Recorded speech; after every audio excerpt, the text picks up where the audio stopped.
अस्सलाम वालेकुम, आप देख रहे हैं मुबश्शिर लुकमान यूट्यूब चैनल और आज जुलाई की पहली तारीख है 2020 की। और आज सुबह बड़ी डेवलपमेंट हुई है एलओसी के ऊपर, यानी लाइन ऑफ कंट्रोल के ऊपर, जहां आज़ाद कश्मीर के ऊपर इंडियन आर्मी ने आर्टिलरी फायरिंग की है। आर्टिलरी फायरिंग का मतलब बड़ी सीरियस बात है, वरना लाइट फायरिंग तो होती रहती है, लेकिन आर्टिलरी फायरिंग का मतलब है कि वो हर हाल में पाकिस्तान को एंगेज करना चाहता है किसी फॉल्स फ्लैग ऑपरेशन में या किसी और चीज में। अब मेरे साथ इस वक्त गुलाम मुस्तफा मौजूद है और वो मुझे बताएंगे कि ये क्या इम्प्लीकेशंस हो सकती हैं और इंडिया अब क्या करना चाह रहा है खित्ते के अंदर। जल साहब अस्सलाम वालेकुम, और आपने सुना मैंने जो कहा, क्या कहेंगे आप इस पर? जी वालेकुम सलाम। देखिए, इंडिया इस वक्त नरगे में है और जिस तरीके से पोर्कुपाइन जब उसको खतरा होता है तो वो हर तरफ अपने कांटे फायर करती है, तो इंडिया का हाल इस वक्त ये हुआ है। उसका सबसे बड़ा प्रॉब्लम यह है कि जो कश्मीर में अभी तकरीबन 1 साल हो गया लॉकडाउन किए हुए, वो वहां पे वो कुछ नहीं कर सका जो उसका अपना ख्याल ये था। उसने कोशिश तो की है, कभी तकरीबन 20,000 लोगों को वहां पे डोमिसाइल दे दिया है कश्मीर का, जिससे वो डेमोग्राफी चेंज करना चाहते हैं वादी की। इसके साथ साथ उनका ख्याल ये था कि कश्मीरी शायद हिम्मत हार जाएंगे, वो भी नहीं हुआ। अब उनको डर ये है कि जो ही कहीं ये थोड़ा सा ढीले हुए, क्योंकि चाइना का प्रेशर बहुत ज्यादा है, या को ट्रुप निकालने पड़ रहे हैं, तो उस वक्त उनको बहुत मुश्किल का सामना करना पड़ेगा। दूसरा, वो दुनिया को ये दिखाना ये चाहते हैं कि हम मजबूरन पाकिस्तान की लाइन ऑफ कंट्रोल के खिलाफ, जो पाकिस्तान के क्रॉस से हम फायर कर रहे हैं आर्टिलरी से, लॉन्ग रेंज एंगेजमेंट है, जिससे हमारी जो डेप्थ पोजीशन है लाइन ऑफ कंट्रोल के पीछे, उनको एंगेज कर रहा है और दुनिया को ये पैगाम दे रहा है कि पाकिस्तान लगातार दरअंदाजी कर रहा है कश्मीर में। हालांकि पाकिस्तान ने इस किस्म का कोई काम अभी तक नहीं किया, इसलिए भारत से तवक्को ये रखना कि शायद वो होशमंदी से काम लेगा आज के हालात में, ये मुमकिन नहीं है। अच्छा, आप मुझे ये बताएं कि चाइना जो है उसने मजीद ट्रुप्स पहुंचवा दिए, इंडिया ने बहुत ज्यादा ट्रुप्स वहां पहुंचवा दिए। मुझे पता चला है कि पूरी की पूरी ब्रिगेड उनकी एक एक्स्ट्रा पहुंच गई है लद्दाख में। ये किस तरह डेवलप हो रहा है ये सारा कुछ? अब देखिए, चीन ने एक और काम भी किया है, वो साउथ में अरुणाचल प्रदेश के इलाके में भी काफी सारी फौज ले आया है और भारत ने ये इल्जाम लगाया था कि चीन ने शायद S-400 जो दुनिया के लेटेस्ट एंटी मिसाइल सिस्टम है वो भी आगे ले आए हैं और यहाँ भी डिप्लॉय कर दिया है। कल तो इंडिया ने यह भी क्लेम किया था कि हमने अपने आकाश और जो उसने इजराइल से एंटी एयर डिफेंस सिस्टम खरीदा है वो भी डिप्लॉय कर दिया पूरे मुल्क में उन्होंने। तो हालात जिस तरफ जा रहे हैं उससे लगता यूं है कि भारत को आज नहीं तो कल या तो हथियार डाल देने पड़ेंगे और चीन की तमाम बातें माननी पड़ेंगी और नेपाल की बातें माननी पड़ेंगी, सिक्किम की बात माननी पड़ेगी, भूटान की बात माननी पड़ेगी और तो और बांग्लादेश की बात माननी पड़ेगी। दूसरा, अगर वो ये नहीं करते तो उनको ये चीन के खिलाफ एक्शन लेना पड़ेगा, जो उनके इस वक्त बस में नहीं है। तो जितनी मर्जी फौज भी लेके चले जाएं, तो वो जो जहाँ पे चीनी फौजी आके बैठे हुए हैं, जहाँ पे उन्होंने हाइट्स पे कब्जा कर लिया है, वहां पे जो कोशिश है उनकी हमेशा नाकाम रहेगी, क्योंकि अब वो दौलत पोल्ट्री का रास्ता खोलने में भी नाकाम हुए हैं और मेरा ख्याल है कि अब उन्हें यहाँ पर भी मुश्किलात का सामना है। यहाँ तो अब होगा क्या, क्योंकि अब उनकी हाईवे ब्लॉक हुई है, सियाचिन जो है वहां पे लॉजिस्टिक सपोर्ट नहीं जा रही है, तो महीने के बगैर बाद मुझे तो लगता है पाकिस्तान बगैर कोई गोली चलाए सियाचिन आराम से टेक ओवर कर लेगा। देखिए, वो होगा, आज नहीं कल होगा ये।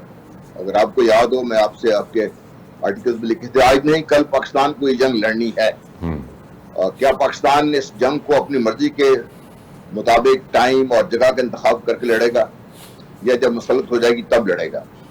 अब लगता यूं है कि चूंकि चीन बहुत खुल के सामने आ गया है और भारत जो उसका ख्याल ये था कि उसको मगरबी दुनिया पूरी तरह सपोर्ट करेगी, उसको वो सपोर्ट नहीं मिल रही और चीन को बिला रोक टोक जहां चीन जाना चाहता है जा रहा है, तो अब भारत के अंदर तो यह बात उठनी शुरू हो गई है कि भारत को टू फ्रंट वॉर का सामना है।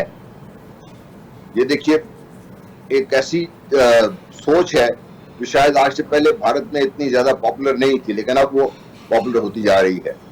भारत ने रूस से कोशिश की, रूस ने हथियार तो उनको दे दिए पुराने, MiG-29 वगैरह, लेकिन उनको जो मिसाइल सिस्टम चाहिए था S-400 जिसकी पेमेंट भी कर चुके हैं, उन्होंने कह दिया कि वो 1 साल बाद देंगे इसमें, और उन्होंने किसी किस्म की बीच में मुदाखिल करने से भी इनकार कर दिया है। तो इन वे रूस ने चीन के जो स्टांस है उसको साथ दिया है उसका। तो भारत बुखला हुआ है, वो लड़ाई किस तरफ शुरू करेगा? मेरा अपना ख्याल ये है कि चीन की तरफ से वो डिफेंसिव में जाएगा और पाकिस्तान को ही नुकसान पहुंचाने की कोशिश करेगा, क्योंकि चीन के साथ, जैसे मैंने पहले अर्ज की, कि चीन के साथ वो अभी लड़ने की पोजीशन में नहीं है। अल्टीमेटली उसको पाकिस्तान से ही लड़ना है, और लड़ेगा पाकिस्तान के साथ, आज नहीं कल परसों। और फॉल्स फ्लैग के जरिए ऑपरेशन शुरू होगा, या ये बाकायदा कोई मुहिम का आगाज करेगा, ये चूंकि मेरे पास टोटल इंफॉर्मेशन नहीं है, इसमें मैं आपको कमेंट नहीं कर सकता, लेकिन मेरा अपना अंदाजा ये है कि भारत पाकिस्तान के खिलाफ ही मुहिम जोई का आगाज करेगा। लेकिन मेरे पास एक कंप्लीट इंफॉर्मेशन है, और मैं बड़ी वसूख से आपको एक बात बता रहा हूं कि 4 दिन पहले एग्जैक्टली रिपब्लिक टीवी के एक प्रोग्राम पे, अर्नाब गोस्वामी के प्रोग्राम पे, एक रिटायर्ड मेजर ने कहा कि पाकिस्तान को बता दें कि हम कुछ दिन में, अगले हफ्ते 10 दिन के अंदर स्टॉक एक्सचेंज में कुछ करने वाले हैं, और फिर स्टॉक एक्सचेंज में दहशतगर्द एक्टिविटी हो गई।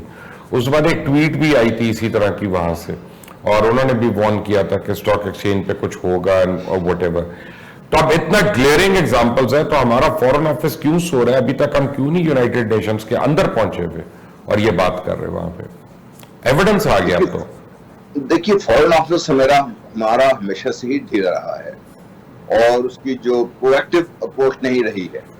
मेरा अपना जाती ख्याल तो ये था कि जब प्राइम मिनिस्टर ने पिछले साल यूएन जनरल असेंबली में तकरीर की थी, वो नुक्ता आगाज होगा पाकिस्तान के डिप्लोमेटिक ऑफेंसिव का, लेकिन हमारा फॉरेन ऑफिस इसमें ना सिर्फ नाकाम रहा है, बल्कि जो मुसलसल पाकिस्तान को ना सिर्फ ये कि मुसद्दका इतलात हैं, बल्कि जिस तरीके से कल प्राइम मिनिस्टर ने भी कहा कि मुझे कोई शक नहीं है कि ये भारत ने किया है जो भी किया है, तो पाकिस्तान को तो इस पर रुकना नहीं चाहिए। पाकिस्तान को हर डेली के हिसाब से ये FIR जिम्निया उसकी लगा सकता है यूएन में जाके भारत के खिलाफ, और यही वो चीज है जो आज नहीं कल दुनिया को नोटिस लेना पड़ेगा।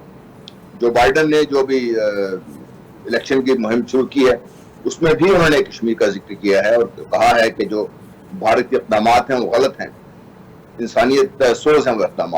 तो पाकिस्तान के लिए तो बहुत मवाद है, और पाकिस्तान के फॉरेन ऑफिस को, पाकिस्तान के जो तमाम स्टेक होल्डर्स हैं, इनको मिलकर मेरा ख्याल है इस ऑफेंसिव को दोबारा अब जिंदा करने के लिए बड़ी एफर्ट करनी पड़ेगी, लेकिन ये करना है पाकिस्तान। अच्छा, मुझे ये बताइएगा वेरी क्विकली कि जब पिछले साल इंडिया ने अपना एक सो कॉल्ड थोड़ा बहुत ऑपरेशन किया था, तो वो 5 जगहों से अंदर आया था, एक जगह से अंदर नहीं आया था। वो अलग बात है कि पाकिस्तान ने उसको मार के भगाया, लेकिन अब अगर वो आता है और खुदा न खास्ता इस इंटेंट के साथ आता है कि मैंने कुछ करना है, तो फिर तो 3 न्यूक्लियर पावर्स इन्वॉल्व हो जाएंगी। हमारे पास तो स्ट्रेटेजिक डेप्थ कोई नहीं है स्वाई न्यूक्लियर के, तो हमें तो फिर चलाना पड़ेगा। उस सूरत में क्या होगा? देखिए, दुनिया को ये गौर करना पड़ेगा, 3 नहीं, रूस को भी इसमें शामिल कीजिए, इसमें अमेरिका को भी शामिल कीजिए, बरतानिया को भी शामिल कीजिए, फ्रांस को भी शामिल कीजिए, इसराइल को भी शामिल कीजिए। तकरीबन तमाम जो दुनिया की एटमी कुव्वतें हैं वो इस वक्त बड़े सगीर में शाउटिंग डिस्टेंस पर है एक दूसरे के, और ये अगर बिगल बजा तो फिर ये शायद दुनिया की तबाही का शायद यही नुक्ता होगा, और यही शायद क़यामत की हम बात करते हैं जब यह क़यामत होगी। क्योंकि ये इस किस्म की जो हमाकतें हैं, जिस तरीके से मोदी साहब लगे हुए हैं, जिस तरीके से भारत लगा हुआ है, ये पाकिस्तान को मजबूर कर देगा। क्योंकि पाकिस्तान ने लाइन ऑफ कंट्रोल पर इनको रोकना है, इंटरनेशनल बॉर्डर पर रोकना है। जो पाकिस्तान की कन्वेंशनल कैपेबिलिटी है वो डिफेंसिव है, और डिफेंसिव तो हम कर सकते हैं, लेकिन बियॉन्ड ए लाइन जो पाकिस्तान ने अपनी रेड लाइन मुकर्रर की हुई है, फिर पाकिस्तान को अपने तमाम जो राय हैं उनको इस्तेमाल करना पड़ेगा। और दुनिया को ये चीज वाज़ेह होनी चाहिए, दुनिया को शायद इसमें शक है मुबशर, क्योंकि हमारी जो नेशनल लेवल पर जो एक बयानिया होना चाहिए, वो बयानिया इस कदर मजबूत नहीं है कि पाकिस्तान मजबूती से अपने एक स्टांस पर खड़ा है कि we'll go to any accident. And जिस तरीके से जनरल राहील ने कहा था गिलगित में खड़े होकर कि अगर जरूरत पड़ी तो हम अपनी हर चीज इस्तेमाल करेंगे, और फिर इसके शायद इसके पार भी आखिरी हद तक जाएंगे, और जरूरत पड़ी तो आखिरी हद से पार भी जाएंगे। तो ये दुनिया को इस चीज का यकीन नहीं है। अगर यकीन हो जाए और पाकिस्तान की जो तमाम लीडरशिप है, पॉलिटिकल लीडरशिप, और जो मिलिट्री लीडरशिप है उन सबका एक ही स्टांस और एक ही बयानिया दुनिया के सामने आए, तो फिर मेरा अपना ख्याल ये है कि दुनिया को एक्ट करना पड़ेगा यहाँ। जनरल गुलाम मुस्तफा, आपका बहुत बहुत शुक्रिया हमें ज्वाइन करने के लिए। आपने सुना जनरल गुलाम मुस्तफा की बातें। आने वाले दिनों में हिंदुस्तान बड़ी कोशिश कर रहा है कि किसी तरह पाकिस्तान को इन्वॉल्व कर ले, ताकि चाइना के हाथों जो उसकी खिफत है उसको वो अपनी पब्लिक की नज़र में तो किसी न किसी तरह मिटाए। 5 दफ़ा 2 महीने में नरेंद्र मोदी ने अपनी कौम से खिताब किया और एक दफ़ा भी चाइना का नाम नहीं लिया। इससे यह पता चलता है कि वो बजाते खुद कितना खौफजदा है चाइना से, पब्लिक में जो मर्जी कहता फिरे। Thank you for watching, thank you for subscribing. Until the next time, Allah Hafiz.